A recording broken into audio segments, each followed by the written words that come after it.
Butterflies அனைவருக்கும் வணக்கம். திருத்தணி முருகனே துணை. நம்மளோட ஃப்ரெண்ட்ஸ் கேங்க பாருங்க எவ்வளவு அழகா இருக்காங்கன்னு சொல்லிட்டு இப்ப எல்லா ஃப்ரெண்ட்ஸ் கூடயும் டிஸ்கஸ் பண்ணிட்டு உங்ககிட்ட ஒரு விஷயம் சொல்லலாம்னு சொல்லிட்டு வந்திருக்கேங்க. இப்ப நீங்களும் நானும் ஃப்ரெண்டு மாதிரி பேசலாமா? ஃபர்ஸ்ட் பாயிண்ட், மிளகு விரதம் இருக்குங்க. எனக்கு திடீர்னு மிளகு விரதம் இருக்கும்போது மயக்கம் வந்துருச்சு, நான் ஒரு வேளை சாப்பிட்டுட்டேன், அதனால எனக்கு ரொம்ப மனசெல்லாம் பாரமா இருக்குன்னு சொல்றீங்க. அம்மா தாயே, தயவு செஞ்சு சாப்பிடுங்க.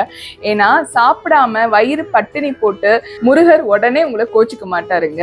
ஏன்னா ரொம்ப நாள் நீங்க சாப்பிட்டுருப்பீங்க, திடீர்னு நீங்க மிளகு விரதம் இருக்கும் போது பசி எடுக்கதான் செய்யும். உங்களால முடிஞ்ச வரைக்கும் இருங்க. முடியாத பட்சத்துல சாப்பிட்டுட்டீங்கனாலும் ஒன்னும் குத்தம் கிடையாது. முருகர் உங்களுக்கு கொடுக்குற வரத்தை எப்பவுமே கொடுப்பாரு. பக்தி தான் ரொம்ப சிறந்ததே தவிர்த்து விரதம் என்றது உங்களோட உடல் தூய்மைக்காக தான். அதை முதல்ல புரிஞ்சுக்கோங்க. உடல் தூய்மைக்காக தான் விரதம் இருக்க சொல்றோம். மன தூய்மை இருந்தா இவரு உங்க உள்ளத்துல குடி வந்துருவாரு.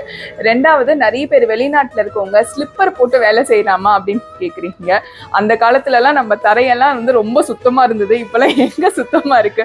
தயவு செஞ்சு ஸ்லிப்பர் போட்டுக்கோங்க, ஒன்னும் பிரச்சனை கிடையாது. ஏன்னா உங்க வேலைக்கு தகுந்த மாதிரி தான் உங்களோட விரதமும் இருக்கும்.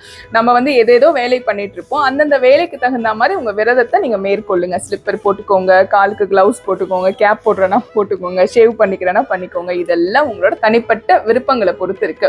மூணாவது விஷயம், பெண்கள் பீரியட்ஸ் ஆகிட்டேன், எனக்கு ரொம்ப மனசு கஷ்டமா இருக்கு, முருகர் தண்டிச்சுட்டாரோன்னு நினைக்கிறீங்க. அவர் ஏன் உங்களை தண்டிக்க போறாரு? பீரியட்ஸ்ன்றது ஒரு தூய்மையான விஷயங்க, முதல்ல அதை புரிஞ்சுக்கோங்க. பெண்களுக்கு மாசம் பீரியட்ஸ் ஆகணும், அப்பதான் உடல் நல்லா இருக்கும். கரெக்டா சஷ்டி விரதத போது உங்களுக்கு பீரியட்ஸ் ஆயிடுச்சுன்னா அதுக்கு நம்ம என்ன பண்ண முடியும்? நம்மளுக்கு உடலுக்கு ஏத்த மாதிரி தானே எல்லாமே நடக்கும். அதனால பீரியட்ஸ் வந்துருச்சுன்னா ஒன்னும் நீங்க கவலைப்படாதீங்க, அவரை மனசார நினைச்சுக்கோங்க. பீரியட்ஸ் எல்லாம் முடிஞ்ச பிறகு விரதம் இருங்க.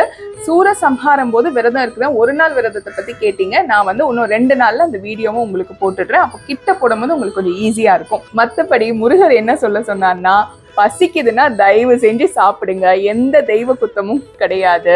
உங்களோட குடும்ப சூழலுக்கு ஏத்த மாதிரி நீங்க விரதத்தை மேற்கொள்ளுங்க, உங்க உடலுக்கு ஏத்த மாதிரி விரதத்தை மேற்கொள்ளுங்க. பக்தி சிறந்ததை தவிர்த்து விரதம் என்பது உடல் தூய்மைக்காக தான், உடல் தூய்மைக்காக தான், உடல் தூய்மைக்காக தான். என்னங்க ஐயா, கரெக்ட் தானே? நீங்களே சொல்லுங்க.